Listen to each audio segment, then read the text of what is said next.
শরীফ পারে না, প্রাইভেট পড়াই না, কইবা উঠিয়া না মেসাব পাই না। মেসাব তুমি ফাইতাই গিলা এক বেটা ইংলিশ যদি পড়ায়, আমরাও পড়ছি 15 দিনে 8 দিনে মাস, কিন্তু 2000-3000 টাকা আমরা দিছি। আচ্ছা 15 দিনে 8 দিনে মাসের দরকার নাই, কোরআন শরীফ বেটায় সারা মাস পড়ায়, এক মাস আপনার বাড়িতে আওয়া যাওয়া করে, বাদে দিন 500 টাকা, বেশ তো বেশ 1000 টাকা, আর 1500 টাকা দিলে তো মনে করেন বহুত টাকা দিয়া। এখন আল্লাহর কালাম তো আমি কইতাম কিলা না আমার টাকা অত দেওয়া লাগবো তো পড়াইমু, তখন উঠে কই না আমি পড়াইতাম, আমার সময় নাই। কারণ এই সময়টা আমি আরো পাঁচ দিয়ে সুরা খামো লাগাই, তে আমার তোরা টাকা ইনকাম হইব, আমার অন্য ভাই খামো লাগবো।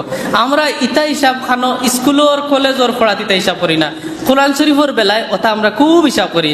বলে মা 2000 টাকা দিলেই তো আপনি মেসাব বেটারে, কিন্তু আপনারে কিতাব পড়ার ই পড়ায় খালি দুনিয়াতে আপনার খামো লাগে, আর ই পড়ায় আপনার দুনিয়াতেও লাগেন আখেরাতেও লাগেন। এর বাদে আরো কত জাতর যুক্তি দেখাই, বাচ্চা পড়াইতাম তো হুজুর ঠিক আছে, ফুড়িগু বড় হয়ে গেছে, এখন কিলা পড়াইতাম। স্কুলে যাইবার সময় তখন আর কই না ফুড়িগু বড় হয়ে গেছে হুজুর, কিলা স্কুল হইতাম। ইকে যদি দারুলকা তো পড়া যায়, ইকে কিতা করে বুরকা পিন্দিয়া হিজাব উজাব লাগাইয়া যায়, তখন বড় হয়ে গেছে, তখন শরম হয়ে যায়। আর স্কুলে যাইবার সময় উন্নাও নেয় না, তখন শরম হয় না।